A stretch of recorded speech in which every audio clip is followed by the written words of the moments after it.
Welcome back to The Average Drinker. I'm Dara, I'm your average drinker, and it is time for another whiskey review. This is kind of a special edition whiskey review, and that's mainly because I was watching Fred Minnick's blind video of his 100 whiskey blind that he did at the end of last year, the beginning of this year. I can't remember exactly when it was. Anyway, this bottle in particular finished number 6, and this is the Booker's Kentucky Tea Batch. The 2022-03 comes in at 126.5 proof. So I have not reviewed this one, but we were able to actually get it, which I was excited about because I really love Booker's. And yeah, I don't know. Fred Minnick said this is one of the best available of 2022. I don't know how much I agree with that fact because it's really tough to find actually for a lot of people. It's really tough to find. And I guess that means this is probably a little bit easier to find than Michter's 20, Pappy, things like that. Yeah, definitely a lot easier than those. So it depends on where you are, how your distribution is where you live. This is probably not going to be that easy to find for many people. But he did say this was better than some crazy bottles from 2022. I thought some of these were crazy. So listen to this. It's also worth pointing out that Booker's was really close, really close to beating Michter's 20-year-old, Old Fitzgerald 19-year, George T. Stagg from Buffalo Trace Antique Collection, which came in at 3rd, and the Jack Daniel's Small Batch Coy Hill. So those are the ones that came ahead of it. So that was 5, 4, 3, 2, and 1 if you count William Blue Weller. But here are some big names that it did beat. It did beat Old Fitzgerald's 17-year, which came in at 13. It beat a Smoke Wagon Uncut Unfiltered, a very popular batch in 163-6, which came in at 16. It beat Four Roses Limited Edition Small Batch, which came in at 8, and Stagg, formerly Stagg Jr., which came in at 7. I know I'm not going in order here. It beat all the Larceny barrel proofs, all the Elijah Craig barrel proofs. It beats, let me find some other big names here that it beat. It beat the Willet 8-year black bottle, the weeded bourbon. Yeah, go find that for $90, which is what you can find Booker's for. It ain't happening. Yeah, so crazy. Four Roses LE, Stagg Jr., many other bottles that he said this was better than. So I mean, blinds are hard. Sometimes your things are going to come out on top and they're going to finish really well on a blind and they're going to surprise you. And that can happen to anyone, even Fred Minnick. So I thought the video was fun. I thought the style of, picking your top 100 was really fun. So shout out for that, but that was really cool. So now it's time for me to dive in and give you guys my review of this and see if I really think it is as good as certain things. I haven't had most of the things on his list, especially in the top 10. I've had a pour of Michter's 20.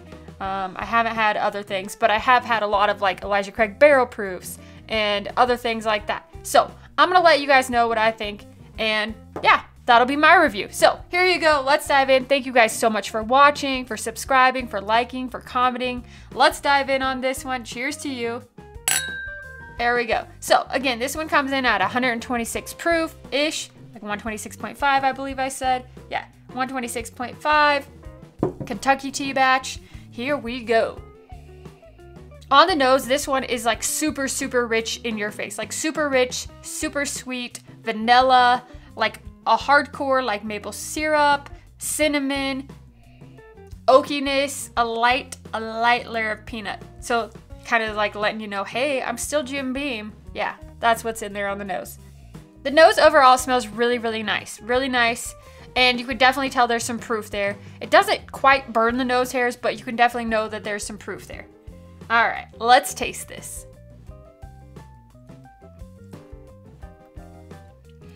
Right up front, I get this huge burst of brown sugar and cinnamon. It's hardcore brown sugar, cinnamon, baking spices, nutmeg, cardamom, ginger, a light ginger.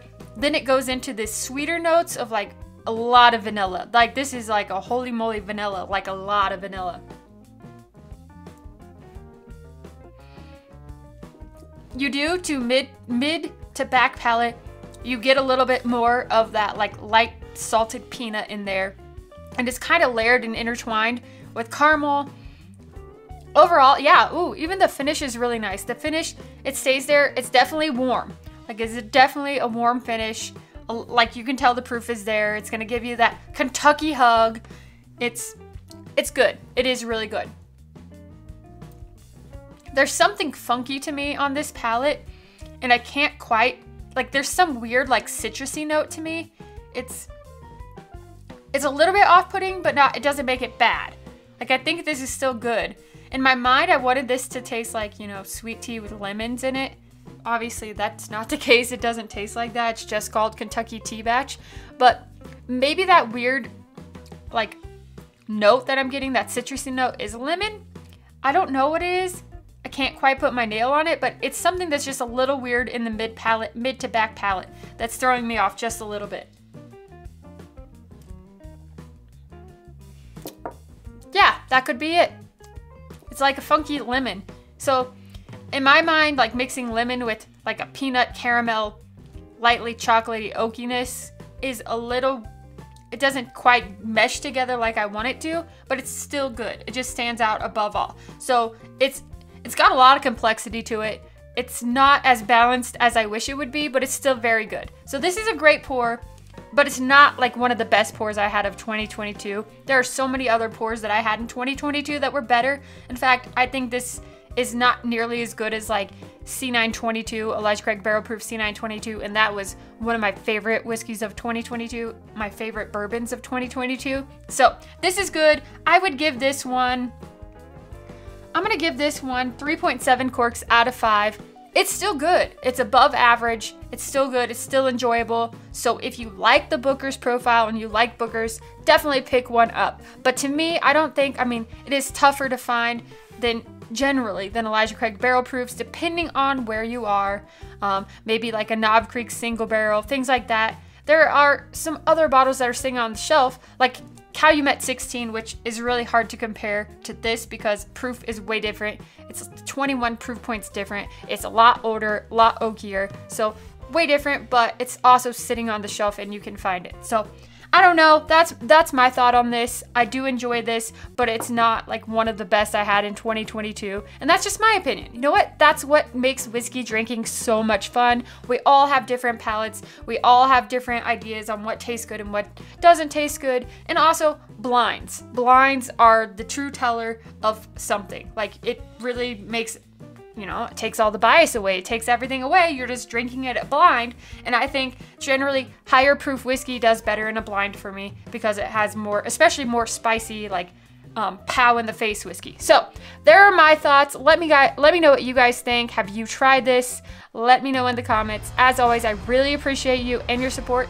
I'm Dara. I'm your average drinker, and I'll see you next time.